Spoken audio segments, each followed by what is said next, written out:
बात करते हैं गोल्ड की। और गोल्ड और सिल्वर की कीमतों में मामूली दबाव है, यानी मार्केट आप कह सकते हैं कि आज दायरे में ट्रेड कर रहा है। 29,625 के आसपास है एमसीएक्स पर गोल्ड। और सिल्वर की बात करें तो चांदी में फिलहाल करीब 33 रुपये की बढ़त है। 43,386 के आसपास चांदी में ट्रेड हो रहा है। दुनिया भर के बाजारों की नज़रें ट्रंप की पॉलिसी पर टिकी हुई है। कल ट्रंप की पॉलिसी का अनाउंसमेंट होगा। माना यह जा रहा है कि टैक्स में कटौती पर कुछ संकेत मिल सकते हैं।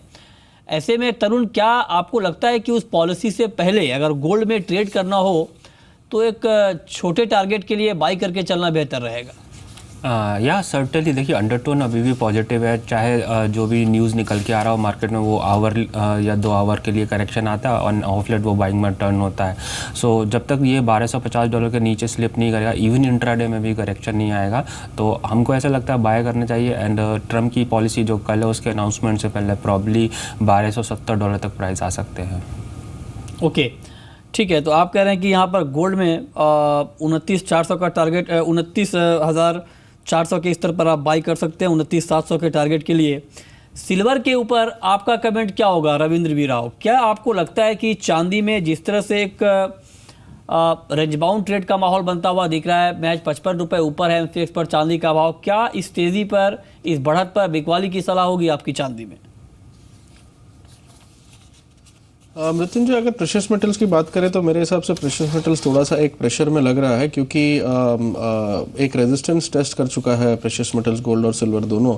और जैसे आपने बताया कि ट्रम्प का जो इम्पोर्टेंट जो फर्स्ट टेस्टिमनी है इन फ्रंट ऑफ कांग्रेस, वो एक काफ़ी इंपॉर्टेंट फैक्टर है। और इसके चलते मुझे लगता है कि एक प्रॉफिट बुकिंग आएगी, क्योंकि अच्छी रैली आई है गोल्ड सिल्वर दोनों में। तो मेरे हिसाब से एक सेलिंग अपॉर्चुनिटी बन रही है अंटिल टुमारो। मुझे लगता है कि सिल्वर एक बार फिर से 43,500 से 43,400 तक आ सकता है। तो अगर 44,000 तक प्राइस आते हैं तो it's a good selling opportunity. नीचे में हम 500 से 600 रुपये तक का एक करेक्शन देख सकते हैं। ओके, बट अराउंड 44,300 का स्टॉप लॉस काफ़ी इंपॉर्टेंट है। आगे बढ़ते हैं, बात करते हैं अब कच्चे तेल की। और क्रूड की बात करें तो क्रूड का मार्केट भी आज थोड़ी सी मजबूती के साथ ट्रेड कर रहा है। करीब आधा फीसदी ऊपर है, 3,635 के आसपास यहाँ पर ट्रेडिंग हो रही है। तरुण, क्या आपको लगता है कि ये तेज़ी आज बढ़ने वाली है और यहाँ पर कुछ 1-1.5% की तेज़ी के लिए बाई करके चलना ठीक रहेगा? मृत्युंजय, देखिए, since the beginning of this year हमने देखा है एक साइडवेज रेंज में जा चुका है। प्रोडक्शन कट जो कि काफ़ी बेनिफिशियल न्यूज़ था मार्केट के लिए, उसका जो इम्पैक्ट एंड इन्फ्लुएंस है काफ़ी हद तक जो राइजिंग शेल आउटपुट है यूएस में, उसने ऑफसेट किया है। इसी कारण से हमने देखा है कि मार्केट एक इंडिसीजन और रेंज बाउंड एक्टिविटी में जा चुका है। बहरहाल हमको ऐसा लगता है लास्ट वीक की एक्टिविटीज़ के बाद में $53 से $55 का रेंज में प्राइजेस रहेंगे नाइमेक्स के अंदर, एंड अपने मार्केट में 3550 से 3700 के बीच में रहेंगे। जब तक ये रेंज ब्रेक नहीं होगा, आई थिंक 3550 के आसपास बाय करना चाहिए एंड 3670 के आसपास सेल करना चाहिए with a stop loss of 3700। Okay, ठीक है। नेचुरल गैस के ऊपर आपका व्यू क्या होगा रविंद्र? क्या आपको लगता है कि एनजी में, हालांकि हाल के दिनों में काफ़ी ज़्यादा एक्शन इस काउंटर में दिखा था एनजी में, अब यहाँ से आपको एनजी की चाल क्या दिख रही है? डिमांड साइड से क्या खबरें आ रही हैं और क्या आपको लगता है कि ये गिरावट ऐसे में और बढ़ने वाली है? जी, मुझे लगता है कि एक रिलीफ रैली आ रही है नेचुरल गैस में, और ये relief rally might continue till से 187 188। इसका ट्रेंड जो है वो थोड़ा सा तो हल्का सा बेरिश हुआ है, क्योंकि जो जनवरी तक जो इसका सीज़न होता है वो अभी ख़त्म हो चुका है, और अभी जो टेम्परेचर है दैट इज़ नॉर्मल।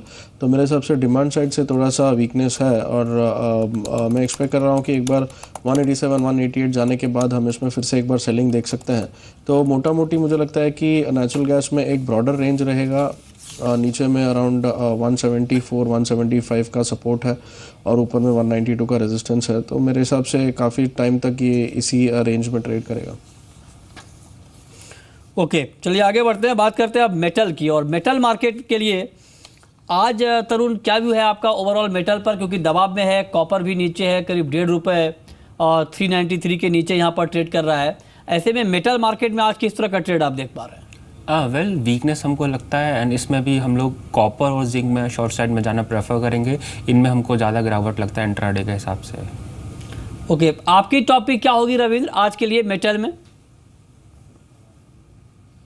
जी मेरे हिसाब से कॉपर नीचे आना चाहिए, क्योंकि कॉपर में एक साइड में एस्कोंडिडा और इंडोनेशियन माइन से सपोर्ट मिल रहा है ऑन लोअर लेवल्स, लेकिन फ्राइडे का जो ट्रेड डेटा है चाइना से वो काफ़ी वीक था, जो फिर से एक बार डिमांड की तरफ थोड़ा सा डाउट्स क्रिएट कर रहा है।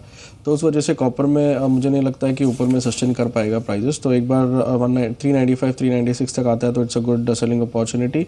स्टॉप लॉस 398 का होना चाहिए, और नीचे में मैं एक्सपेक्ट कर रहा हूँ फिर से 390 से 388 तक प्राइस आ सकते हैं। ओके, करेंसी मार्केट को लेकर तरुण आपका व्यू क्या होगा? कल ट्रम्प की पॉलिसी का ऐलान होना है और उसका इम्पैक्ट डॉलर के ऊपर भी दिखेगा, तो ऐसे में रुपए का आउटलुक आप क्या देख रहे हैं? वेल चॉपीनेस जो अभी रिसेंटली प्रिवेल कर रही है वो कंटिन्यू करना चाहिए। नियर मंथ फ्यूचर में लगता है 6680 से 6720 के बीच में जो दायरे का कारोबार है वो कंटिन्यू करना चाहिए, एंड आई थिंक इसी रेंज में प्राइजेस रहने चाहिए अगले कपल ऑफ डेज। और अब वक्त है रैपिड फायर राउंड का।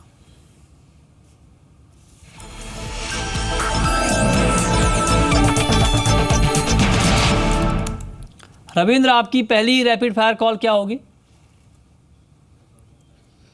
जी क्रूड बाइंग करना चाहिए। मुझे लगता है कि 3680 3700 एक काफ़ी पॉसिबल टारगेट है। स्टॉप लॉस अराउंड 3570 का होना चाहिए। आपकी रैपिड फायर कॉल तरुण?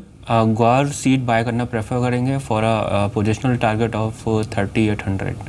आपकी आखिरी कॉल रविंद्र?